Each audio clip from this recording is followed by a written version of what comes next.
Eu dormi, rapaz, mas dormi. Falar de Corinthians e Palmeiras, Palmeiras e Corinthians. Palmeiras fez 1 a 0 com 3 minutos e dava a impressão que o Palmeiras vinha para cima para golear. Só que pro Palmeiras faltou ousadia, né? O Palmeiras fez 1 a 0 e parou, não jogou mais nada, ficou esperando o Corinthians jogar.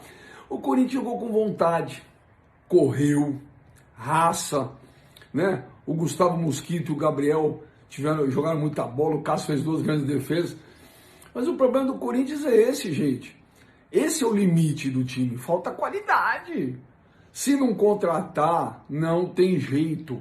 De novo, o problema do Corinthians não é falta de raça, não é falta de vontade, não é falta de correr.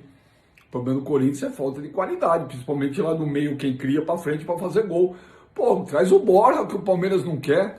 Agora, o Palmeiras ontem sim decepcionou demais, hein? Fez 1 a 0 e ó, parou. E a Fagner e Mosquito, né? E Gustavo Mosquito. O Fagner não jogou no meio da semana na Copa do Brasil e fez muita falta, inclusive, para abastecer mais o Mosquito, que tem sido o principal jogador do Corinthians. Mas que mais, né? Na prática, o que o Corinthians mostrou hoje que não vinha mostrando, que pode ser chamado de evolução? A gente vai saber se é uma evolução, se conseguir repetir em várias partidas. Mas hoje, especificamente, o time trocou passes com mais velocidade. Isso é essencial para aquilo que o Silvinho quer. Pois explica, inclusive, o fato de ele não atuar como um centroavante de área. Ele quer um time que construa a partir da posse de bola, chegando o time na área e não lançando a bola na área, como a gente viu, por exemplo, o time fazer mais vezes. Então hoje, provavelmente, eu não vi os números, mas deve ter diminuído bastante o número de cruzamentos na área para ninguém, como o Corinthians fez nas partidas anteriores. Eu acho que o lado esquerdo funcionou um pouco melhor por causa da troca de passes, apesar de faltar profundidade, porque o Vital não dá essa profundidade, o Fábio Santos tem dificuldade de passar ali, e isso é uma coisa que o Silvinho vai ter que resolver, né? Porque o time tende a jogar sempre mais para dentro, e se o adversário tiver a leitura de jogo, ele consegue fechar os espaços naquele setor.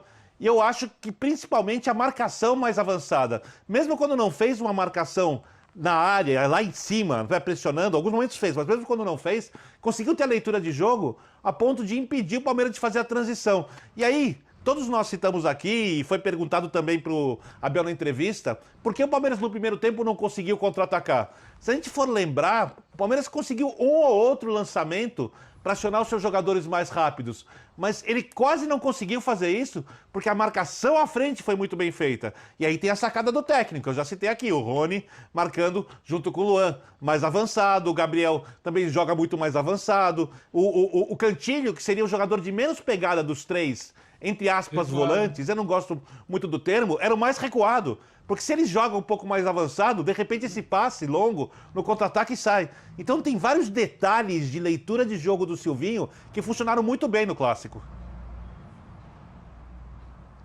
O que vocês pensam? Celso? Bom, o Silvinho proporcionalmente foi melhor. Isso aí parece a corrida da lebre com a tartaruga, daquele desenho animado, né? Que no fim a tartaruga é da lebre. Porque, claro que o Abel, nesse momento, está muito à frente. Pelo trabalho que tem, pelos jogadores que tem em mão, pelo que é o Palmeiras hoje e pelo que é o Corinthians. Isso não se discute. Agora, proporcionalmente, o Silvinho já conseguiu grandes coisas aí. São coisas de dedo de técnico. A gente já pode apontar essa história do volante, entre aspas, que teria mais qualidade recuado, e os dois que seriam mais pegadores mais avançados. Tem a questão do Mosquito, acho que ainda dá para desenvolver uma dobradinha melhor com o Fagner ali, fazer a dobra com mais eficiência. E tem os desafios ainda de dar uma diversificada nessas jogadas. Eu não tenho mapa de calor, mas se você pegar um mapa de calor do Corinthians atacando pelo lado esquerdo, talvez esteja tudo verde. Então é alguma coisa a se desenvolver. Não quer jogar com centroavante? Tudo bem, mas alguém tem que fazer o que o centroavante faria.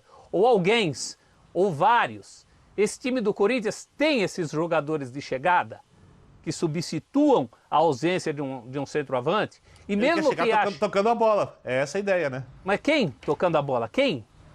Para sobrar o quê? No pé do Ramiro, do Gabriel? O Ramiro quando joga, Gabriel hoje. É muito pouco, né, Biner?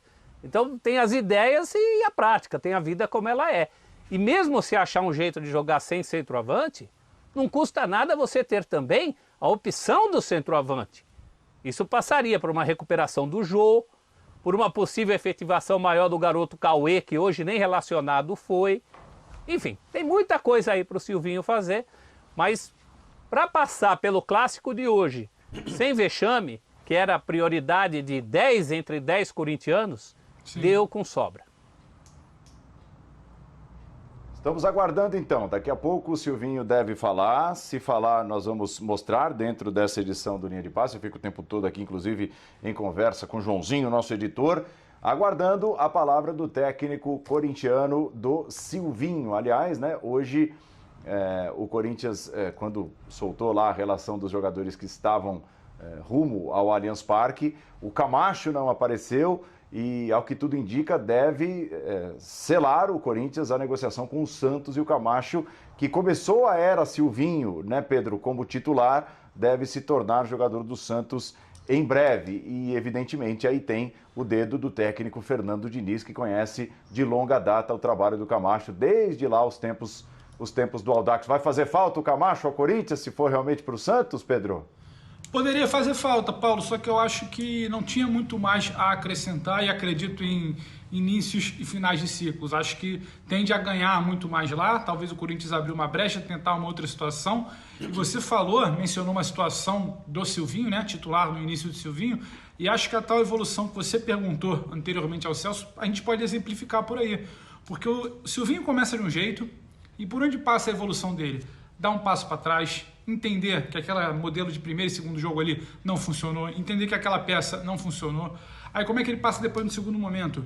Essa manobra que o Vitor cita desde o início do programa, de recuar o Cantígio, colocar dois caras mais pegadores ali, de mais marcação na frente, para dar uma certa tranquilidade para o Cantígio achar o seu passe, mérito de Silvinho. Antes se comentava, né, até o início do jogo de hoje, que só tinha um gol marcado em 4 jogos, apenas de bola parada, do pênalti ali, não tinha exatamente toda a criação. Hoje já se tem criação, hoje já se tem movimentação, então a gente pode exemplificar a evolução do Silvinho por tudo que a gente vem conversando aqui hoje.